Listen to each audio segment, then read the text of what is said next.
Good evening. Welcome. I'm very happy with this new space. Thank you all so much for coming to the 36th semi-annual Robert Lowell Memorial Lecture Series.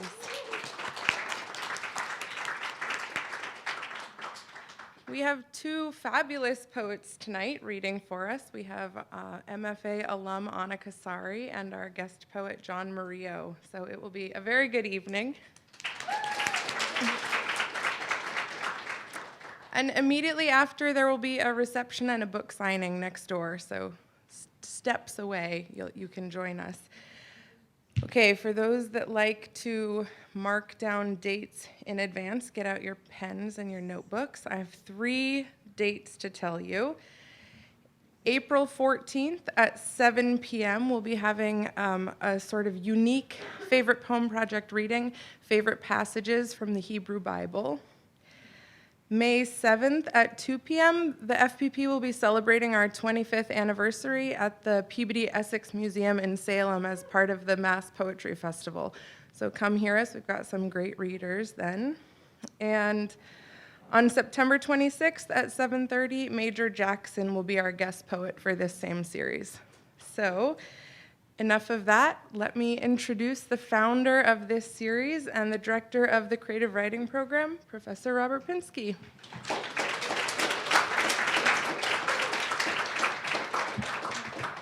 Hi, everybody. It really is a pleasure, even though it's sort of awesome to think it's for the 36th time, and I am able to say the words 36th. For the 36th time, it is my pleasure to explain why this reading that happens every fall and every spring is dubbed In the Spirit of Room 222. The brilliant, generous Nancy Livingston, who helped us begin this project, didn't just fund it. She saw to it that it had a good idea and a good title. And she sort of queried me. And as we tend to say at BU, I did tell Nancy that in room 222, where Carl Kirchway and Nicole Seeley and Ha-Jin and Leslie Epstein and all of us teach the creative writing courses, in that room 222, Robert Lowell taught a class in which the students included George Starbuck, Sylvia Plath, and Ann Sexton. They were students, Lowell was a teacher, but of course, that was less important that they were artists together. They were poets together. One of the many anecdotes connected with it was that after every class, they would go down Commonwealth Avenue to what was then the Ritz, and go to the Ritz bar for drinks. And the joke that has lived for decades was they always parked where it said no loading. And it's okay, we're here to get loaded. Thank you. It is an important concept to me that we're grateful to universities in general and to BU in particular to provide a home for creative writing and for artists, but there are also ways in which what we do is distinct from that.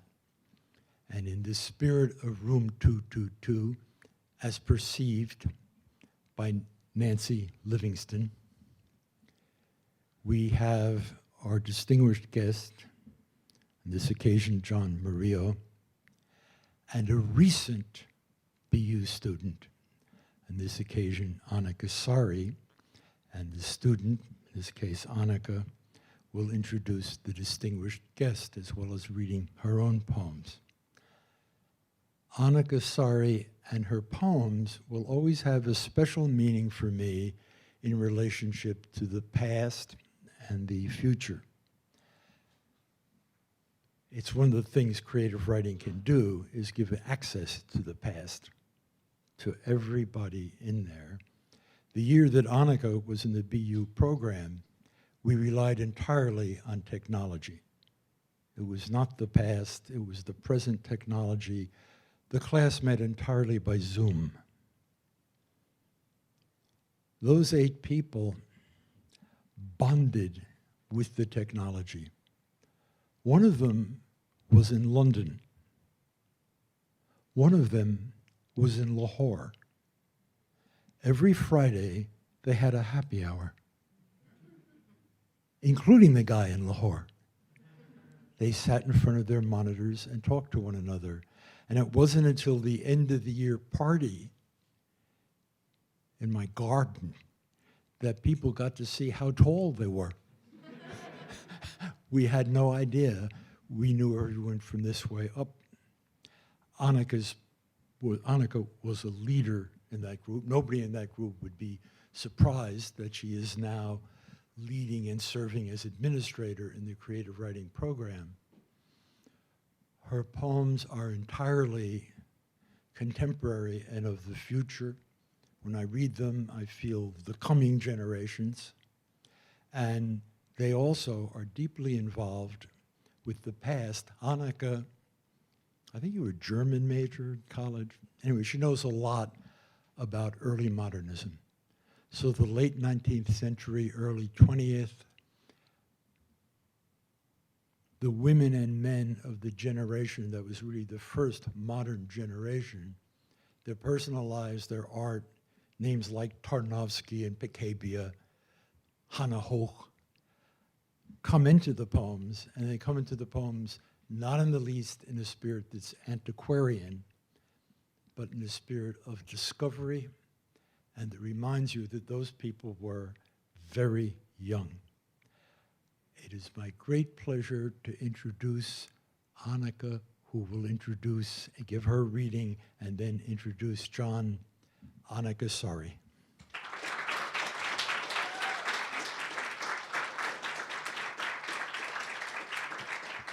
Hello.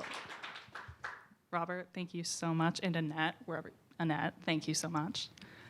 So I have less antiquarian poems. I've been thinking a lot about bodies lately. And I have 4 poems for y'all tonight. The first couple are going to look at how, especially as women, we are taught to think about and treat our bodies. So this is called Learning to be Flexible. When I could not do full splits, the ballet instructor put her hands on my shoulders and shoved downward, forcing away the inches of space between my thighs and the wooden floor. She moved along the uneven line of tiny, tool-trimmed bodies, cracking hips open and straightening legs. There was an unsettling efficiency with which she taught us this lesson in flexibility and rejection of boundary. With each torn muscle, we learned the violence of being sculpted into something beautiful. One girl, a chubby blonde with dangling earrings and a faded temporary tattoo of a heart on her arm, began to cry. I heard a tense recognition in the voice of my teacher as she comforted her. I know it hurts. I know. Our throats tight and cheeks dried, we stood up and hobbled to the bars to begin drills. First, second, third, fourth, fifth, releve, higher. The mirrors lining the walls multiplied us into a shifting, taffy pink horde. 20 children split into hundreds of fettled limbs. And when each of us was handed a ribbon and told to do whatever felt right, no one sat down to rest. We heard the gentle hum of the music and twirled through the air as if we weighed nothing, drowning pain in the desire to be pointed out as someone worth watching. Each girl setting her face in an expression too womanly and beginning to paint with her length of fabric. And this next poem owes a huge creative debt to Jacob Shores Arguello, and it's called Poem Beginning and Ending with a Fur-Bearing Trout. Sewn together by enterprising taxidermists, the fish was a staple of the 18th century curio cabinet. Those who asked would be told versions of the same tale. As the folklore goes, animals born into the frigid waters of the Great Lakes will do anything to fight the cold's numb. As a teenager, I would fill my bathtub with water, cold as our pipes could produce, submerging every limb and patch of skin. I stayed that way for at least an hour, folded into myself, and to distract my nerves from their inability to feel, I invented games. The numbers game is easy. Say aloud the first thing that comes to mind for each numbered second in a minute. 60 calories in 1 cup of grapes if you pull the skin off. 59, how old I think the man in the pharmacy was when he stared at my chest.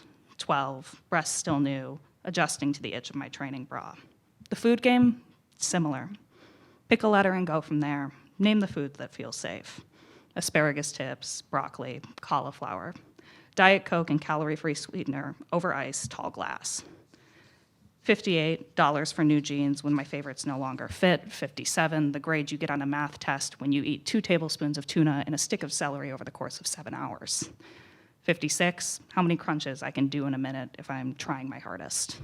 Everything bagel seasoning sprinkled into my palm, French onion soup with the bread removed and cheese peeled off. 55, number of the basketball jersey for the biggest player.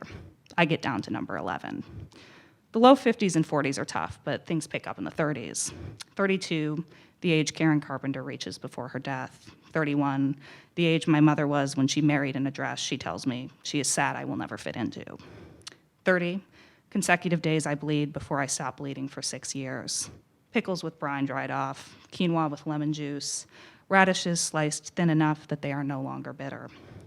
15, the number of pounds my mother tells me I should lose before wearing a bikini. 14, the year I begin to set an alarm for 3 a.m. so I can exercise 3 times a day. Watermelon with salt, X-Lax. 3, therapy sessions in which I am forced to draw my body and feel my arms sweep wider than the legal pad can handle, my paper body ballooning past the border and spilling into the air. 2, teachers who notice but keep quiet after a half-hearted explanation. Yolk, no more than 1 a day. Zebra cakes, chewed and spat into the trash, covered with a layer of crumpled paper towel. 1, year spent attempting to live on 300 calories per day. 365 days of pure failure.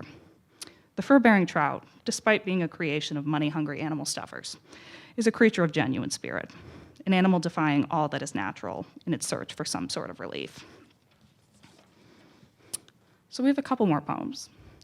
1, we're going to talk about bodies do this really fun thing, at least I think kind of fun thing, where the thrill of having a body is that it's a temporary thing, right? Like we get it for like 50 to 80 if we're lucky, and then we got to go.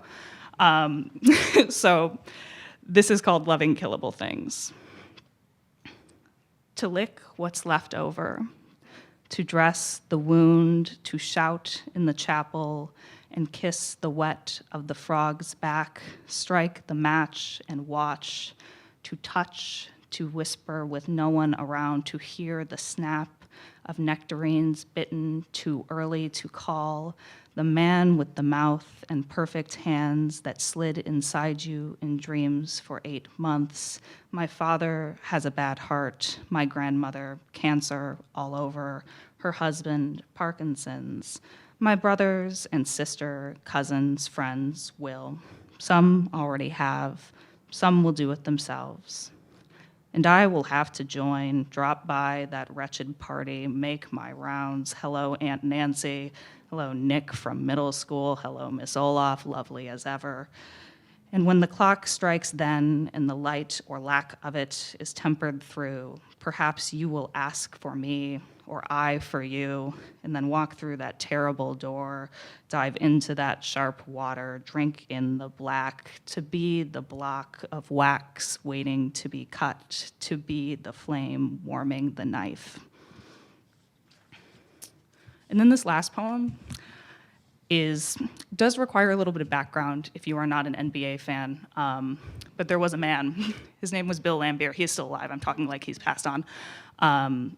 He is famous for perhaps being the most incredibly insensitive and mean man to have ever played the sport of basketball.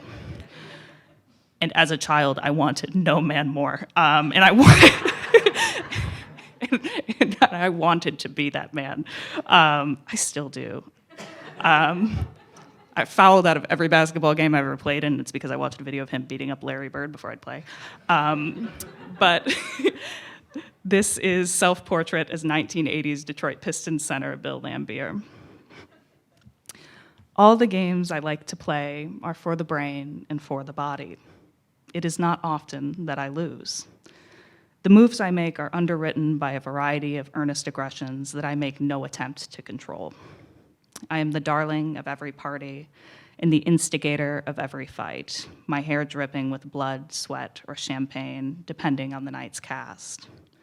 My charm is a carefully curated display of unwillingness to exercise honesty with any semblance of restraint or tact. I have never been quiet. I am not ashamed to take pleasure in villainy, and I look quite good in blue. I savor each heckle and cheer as proof of my dominance and affect an underdog persona that I cannot justify but lean into nevertheless. I dare each man I'm with to open his mouth, look into his eyes, and ask how I do.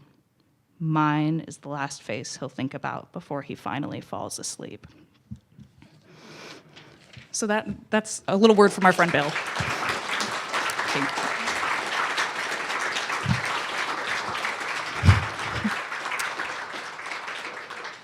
Thank you again to Robert and Annette, and I am so incredibly geeked to be introducing John Murillo to y'all. Not because of just the obvious joy of being here, but I was so excited to be able to introduce someone whose work has meant so much to me. John Murillo's poetry is acutely attentive to the rhythms and notes of humanity, the songs that soundtrack our lives. From spirituals to shot clocks to Marvin Gaye to domestic dispute to the sounds of a sparrow slammed in the door of a Toyota Corolla, John's poems force us to listen to the beats of the world around us, to pay attention to and interrogate the scenes in which we're set. And people themselves do not escape the scope of the poem's eyes either. John's work presents us with speakers and characters that navigate the world while inhabiting diverse, overlapping, complicated identities. Gender, race, language, geographic origin, vocation, all are lenses through which we see the voices of contemporary American poetry and upjump the boogie refracted. Of course, all are relayed with poetic precision, sonically exciting, and in conversation with artists, communities, and images of today and of memory. In Flowers for Etheridge, the speaker of the poem offers, "Here is a hand held out to you, Etheridge, poet to poet, man to exhausted man. Here is a day set aside for communion, ancestry transcending blood. Here is my blood. Here is my history stretching for acres." When reading John's poetry, I find it impossible to not be amazed by the weight that his poems are crafted to carry, by how deftly he twists sorrows, joys, histories, asides, lineages, ghosts, and inheritances all into these symphonies that are so well braided that they live in that space between song and speech. So as a reader and a writer, John's work has been invaluable to me, and I am honored, blessed, thankful, all the things to be able to introduce award-winning poet John Murillo.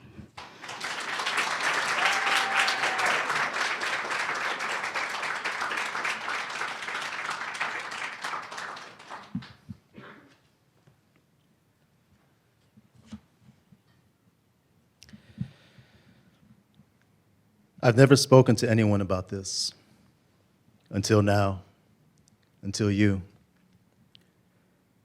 I slept once in a field beyond the riverbank, a flock of nightjars watching over me. That was a summer a farmer found his daughter hanging in the hayloft and wished for the first time he had not touched her so. I wish I could say we were close, the girl and I mean, but only knew her to wave hello and walked her once halfway up the road before turning finally into my grandmother's yard. This was Ontario, California, 1983, which is to say there was no river, and I wouldn't know a nightjar if it bit me. But the girl was real. And the day they found her, that was real. And the dress she wore, same as on our walk, periwinkle, she called it. I called it blue. Blue with bright yellow flowers all over the dress and the flowers, they too were real. And on our walk, I remember we cut through the rail yard and came upon a dead coyote lying near the tracks. A frail and dusty heap of regret, he was companion to no one. Stone still, staring, our shadows stretched long and covering the animal. She told me something I want to say about loneliness. Something I've since forgotten, the way I've forgotten, though I can see her face as if she were standing right here, her very name. Let's call her Dolores, from dolor, Spanish for anguish. And whatever the sky, however lovely that afternoon, I remember mostly the wind, how a breeze unraveled what was left of a braid, and when I tried to brush from Dolores's brow a few loose strands, how she flinched, how she ran the rest of the way home, how I never saw her after that, except when they carried her from the barn, her periwinkle dress, her blue legs and arms, and the fields ablaze with daisies. I spent the rest of that summer in the rail yard with my dead coyote, watching trains loaded and leaving. All summer long, I'd pelt him with stones. All summer long, I'd use the stones to spell the girl's name. Dolores, maybe, in the dirt. All summer long, fire ants crawled over and between each letter. Her name, now its own small town. A season of heat and heavy rains washed my coyote to nothing. Only teeth and a few stubborn bones that refused, finally, to go down. Weeks into autumn, someone found the father hanged from the same groaning tie beams, the hayloft black with bottleflies. But that was 1983, Ontario, California, which is to say the bottleflies are dead. So too the ants, and neither field nor barn is where I left it. I've never spoken to anyone about this until now, until you. I gathered a handful of my coyote's bones, his teeth, and strung them all on fishing wire, a talisman to ward off anguish, a talisman I hold out to you now. Please, come closer. Take this from my hand. Hey, y'all.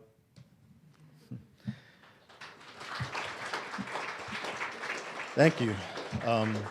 Thank you, Annaka, for your poems and your beautiful reading of the poems as well, and for your introduction. Thank you, Robert and Annette and Ellen and all my friends who are here. And thank you, Boston University. Thank you guys for being here. There's a lot going on tonight. Here there's a baseball game in town or something. And also, the Bucks are playing the Celtics, but you guys are here, which means either you really love poetry or you really hate the Celtics. Either will make you friends of mine. I'm going to read a basketball poem in honor of you guys hating the Celtics, and also in honor of Annaka. So I'm from LA, so I'm like in blood territory as a Crip. So I'm a Lakers fan, and I shouldn't be here without bodyguards. But I'm here. When I was young, before I knew I wanted to be a poet, I wanted to be a basketball player, either a Laker or a Globetrotter, one of the two. And a lot of us who came up did as well. And this poem is dedicated to my former fellow baller players. And it's called Practicing Fadeaways. On a deserted playground in late day sun, my palms dusted black, dribbling a worn leather ball behind my back, this loneliness echoes from the handball courts nearby. Nearly all the markings, free throw lane, sideline, center circle, rubbed to nothing.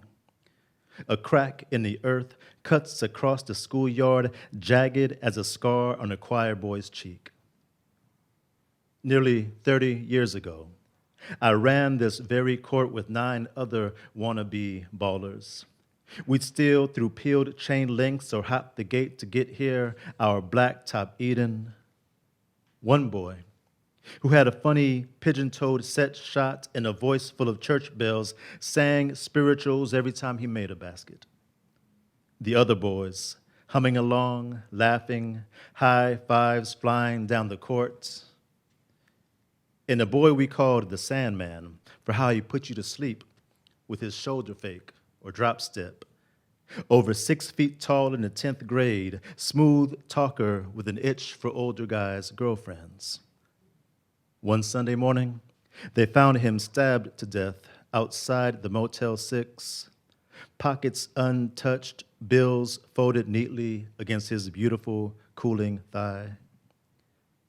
And downtown Ricky Brown, whose family headed west when he was 2, but still called himself a New Yorker, who never pulled from less than 30 feet out and could bank shots blindfolded. He went to Grambling, drove himself crazy with conspiracy theories and liquor, was last seen roaming the French Quarter, shoeless, babbling about the Illuminati's 666 ways to enslave the populace. At 16, I discovered Venice Beach, with its 1,000 bodybuilders, roller skates, and red thong bikinis. I would stand on the sidelines and watch the local ball players, leaping and hollering quicksilver giants run and gun, already grown into their man bodies, funkadelic rising from a boombox in the sand. Now, all I hear are chain nets chiming as I sink one fadeaway after another, the backboard, the pole, throwing a long shadow across the cracked black asphalt.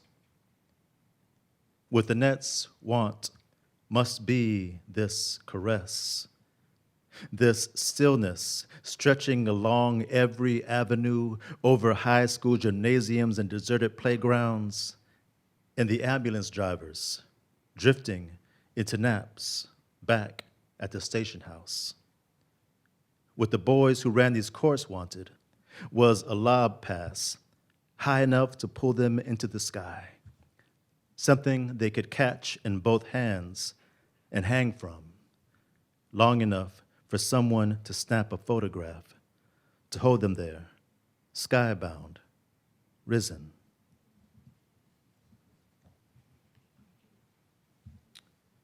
All right.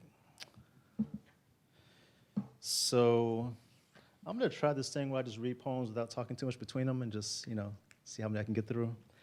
My wife says I do too much to introduce some of my poems. So we'll see if they stand on their own. If they don't, then blame her if you don't know what's going on. On confessionalism. Nah, I kind of got to tell you a little bit. No, okay. All right. Not sleepwalking, but waking still, with my hand on a gun, and the gun in a mouth, and the mouth on the face of a man on his knees.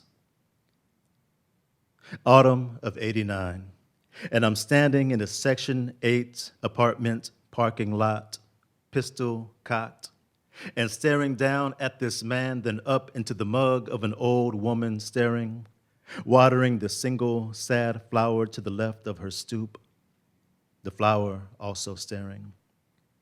My engine idling behind me, a slow, moaning bass line and the bark of a dead rapper nudging me on, all to say someone's brokenhearted. And this man with the gun in his mouth, this man who, like me, is really little more than a boy, may or may not have something to do with it. May or may not have said a thing or two, betrayed a secret, say, that walked my love away. And why not say it? she adored me, and I, her, more than anyone, anything in life up to then, and then still for 2 decades after, and therefore went for broke. Blacked out and woke, having gutted my piggy and pawned all my gold to buy what a homeboy said was a Beretta. Blacked out and woke, my hand on a gun, the gun in a mouth, a man who was really a boy on his knees, and because I loved the girl, I actually paused before I pulled the trigger. Once, twice, 3 times, then panicked, not just because the gun jammed, but because what if it hadn't? Because who did I almost become there that afternoon in a Section 8 apartment parking lot, pistol cocked with the sad flower staring, because I knew the girl I loved, no matter how this all played out, would never have me back. Day of damaged ammo or grime they clogged the chamber. Day of faulty rods or springs come loose in my fist. Day nobody died. So why not hallelujah, say amen or thank you? My mother sang for years of God, babes, and fools. My father, lymph node masses fading from his x-rays, said surviving one thing means another comes and kills you. He's dead, and so I trust him. Dead, and so I'd wonder years about the work I left undone. Boy on his knees, a man now, risen and likely plodding his long way back to me. Fuck it. I tucked my tool like the movie gangsters do and jumped back in my bucket. Cold enough day to make a young man weep. Afternoon when everything or nothing changed forever. The dead rapper grunted, the bass line faded. My spirits whispered something from the trees. I left, then lost the pistol in a storm drain, somewhere between that life and this. Left the pistol in a storm drain, but never got around to wiping away the prints.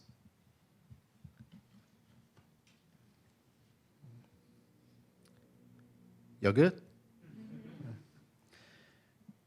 This is what it is. The next book is going to be odes and rainbows, and this is what it is, though. I'm going to skip because I think I maybe have overpacked. All right, so I'll say a little bit about this one. Okay, so some of you may be familiar with this term by John Keats. I have a couple students in the audience. I talk about this all the time in my classes, negative capability, which Keats defined as the ability to exist in uncertainties or mysteries without the irritable reaching after fact. What does that mean? It means the ability to not only be okay with the unknown, but to court the unknown, right? As a way of approaching art, but also as a way of living. And I take to that when I'm writing, but also I think it's something that I've been living by my whole life. I just never had a vocabulary for it. This poem's on negative capability. White walls, mud flaps, late night howling down a dark dirt road. Headlights killed and so the world gone black, but for the 2 blunts lit, illuminating JoJo's fake gold grin, one girl each screaming from the back seat. We raced the red moon, raw dogged the stars, his mama's car, my daddy's gun. Public enemy number one. 17 and simple, we wanna be hard rocks through rude boy fingers and gang signs at the sky. Blinded by the hot smoke rising like the sirens in the subwoofers. Blinded by the crotch funk rising from all our eager cells, we mash in perfect murk, a city block's length at least toward God knows what, when, or why. Neither Jojo nor I, nor our 2 dates screaming had a clue or even care what the black ahead held. Come, road. Come night, come blackness and the cold, come havoc, come mayhem, come down God and see us, come bloodshot moon running alongside the ride as if to warn us away from, as if to run us straight into some jagged tooth and jackal-throated roadside ditch. When Jojo gunned the gas, we pushed into that night like a nest of sleeping jaybirds, shaken loose and plunging. Between our screams, a hush so heavy we could almost hear what was waiting in the dark.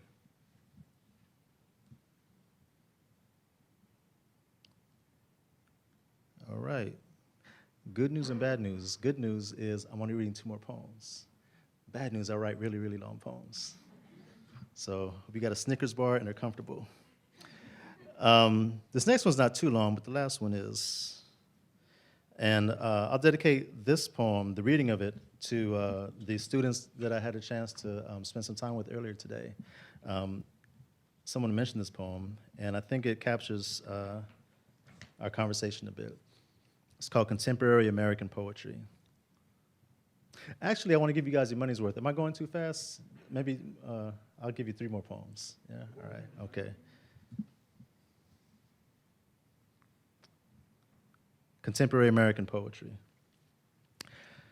Another Monday, and you're out with some poets, one of whom, maybe you, has just given a reading, and it's summer, and it's Brooklyn, or it's the Village, and it's winter, and you've landed at some dusty dive bar, crowded around an 8-top to order wings, shots, and whatnot, when halfway down the table, you hear one poet congratulate a second on some prize or another, while a third sulks, sips his gimlet, and pretends not to listen, and a fourth mumbles something about not being notified his application was even received, and how you have to be gay or black or both to win anything these days. And a fifth pushes a plate of nachos toward you and asks what you think about the state of contemporary American poetry. And before you can answer, a 6th prize in, mishearing, of course, the last few syllables and waxes cerebral, something about Don share or plowshares or maybe even timeshares. And on the television mounted, hanging overhead, an anchor woman's mouthing the muted news of another boy shot dead and black in some city now burning. And the police chief promises a thorough investigation. And a Yemeni woman is burning, splashed with acid for loving who she chooses, and everywhere you think is burning, burning, and yes, you hear a graduate student quip between slurps about a newly dead master. I tried to like his work, may he rest in peace, but try as I might, I found him too accessible.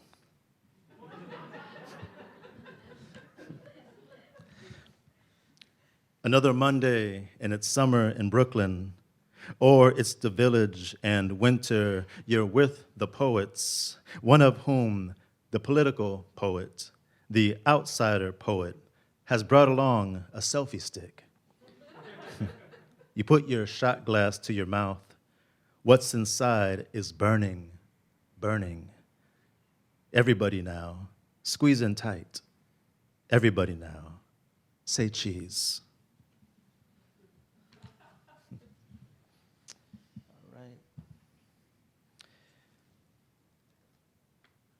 Anybody been following the news? Do you know the latest unarmed black person to be killed by a police officer? Me neither. I'll dedicate this to them. Enter the Dragon.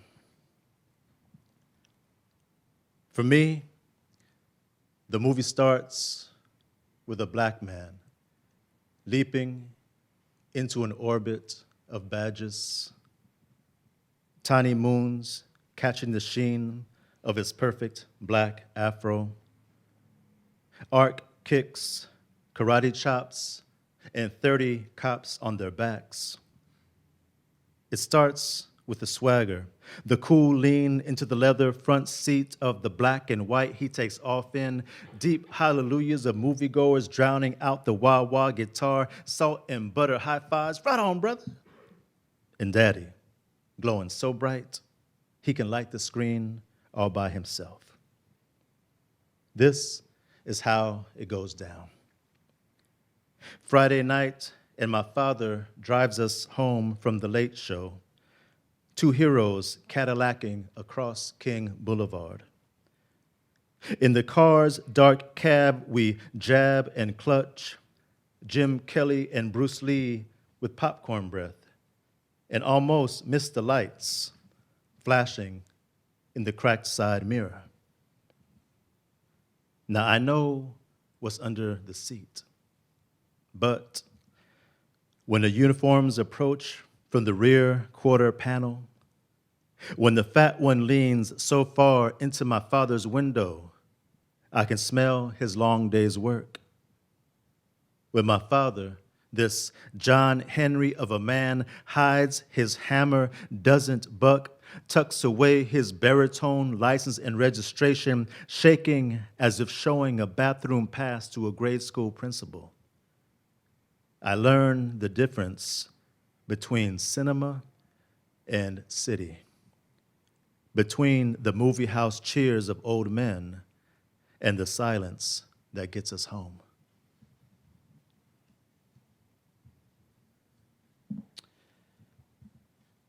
All right.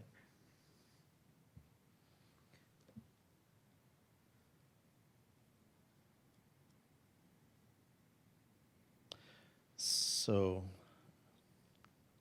I'll only say about this that it has a bleeding title. So the title bleeds into the text. So I'm gonna read the title and start reading the poem. And thank you for listening. Upon reading that Eric Dolphy transcribed even the calls of certain species of birds, I think first of two sparrows I met when walking home late night years ago in another city not unlike this. The one bird frantic, attacking, I thought, the way she swooped down, circled my head, and flailed her wings in my face. How she seemed to scream each time I swung. How she dashed back and forth between me and a blood-red Corolla parked near the opposite curb. How, finally, I understood. I spied another bird, also calling, his foot inexplicably caught in the car's closed door, beating his whole bird body against it, trying, it appeared, to bang himself free. And who knows how long he'd been there, flailing. Who knows? He and the other I mistook at first for a bat. They called to me, something between squawk and chirp, something between song and prayer, to do something, anything. And like any good God, I disappeared. Not indifferent exactly, but with things to do, and most likely on my way home from another heartbreak. Call it 1997, and say I'm several thousand miles from home, by which I mean those were the days I made of everyone a love song. By which I mean I was lonely and unrequited. But that's not quite it either. Truth is, I did manage to find a few to love me, but couldn't always love them back. The Rasta law professor, the firefighter's wife, the burlesque dancer whose daughter blackened drawings with M's to mean the sky was full of birds the day her daddy died. I think his widow said he drowned one morning on a fishing trip. Anyway, I'm digressing. But if you asked that night, did I mention it was night?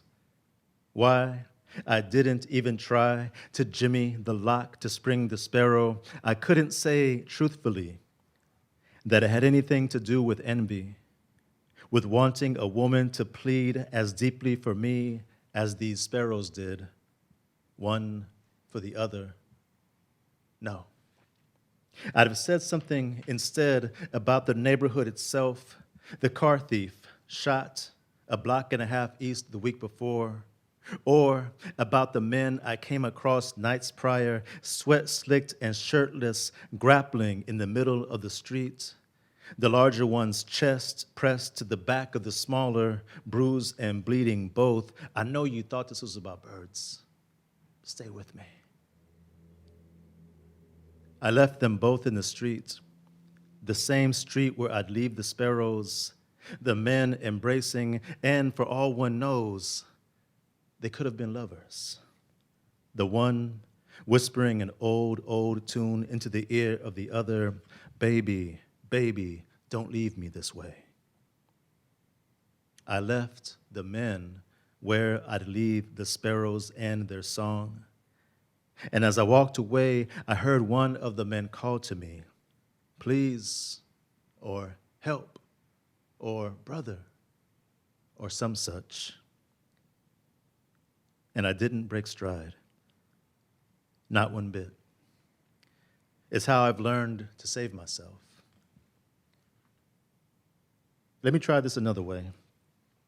Call it 1977, and say I'm back west, South Central Los Angeles, my mother and father at it again, but this time in the street, broad daylight, and all the neighbors watching. One, I think his name was Sonny, runs out from his duplex to pull my father off. You see where I'm going with this. My mother crying out, fragile as a sparrow.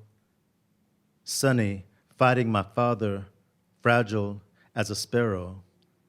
And me, years later, trying to get it all down. As much for you, I'm saying, as for me. Sonny catches a left, lies flat on his back, blood starting to pool, and his own wife wailing, my mother wailing, and traffic backed now half a block. Horns, whistles, and soon sirens. 1977, summer, and all the trees full of birds. Hundreds, I swear. And since I'm the one writing it, I'll tell you they were crying. Which brings me back to Dolphy and his transcribing. The jazz man, I think, wanted only to get it down pure, to get it down exact. The animal racking itself against a car's steel door, the animals in the trees reporting, the animals we make of ourselves and one another, flailing, failing. Stay with me now. Days after the dust up, my parents took me to the park, and in this park was a pond, and in this pond were birds, not sparrows, but swans. And my father spread a blanket and brought from a basket some apples and a paring knife. Summertime, my mother wore sunglasses and long sleeves. My father, now sober, cursed himself for leaving the radio, but my mother forgave him and said, as she caressed the back of his hand, that we could just listen to the swans. And we listened, and I watched. Two birds coupling, one beating its wings as it mounted the other. Summer, 1977, I listened and watched. When my parents made love late into that night, I covered my ears in the next room, scanning the encyclopedia for swans. It meant nothing to me, then at least. But did you know the collective noun for swans is a lamentation? And is a lamentation not its own species of song? What a woman wails, punch drunk in the streets, or what a widow might sing, learning her man was drowned by swans, a lamentation of them. Imagine the capsized boat, the panicked man struck about the eyes, nose, and mouth each time he comes up for air. Imagine the birds coasting away and the waters suddenly calm, either trumpet swans or mutes, the dead man's wife running for help, crying to any who listen, a lamentation, and a city busy saving itself.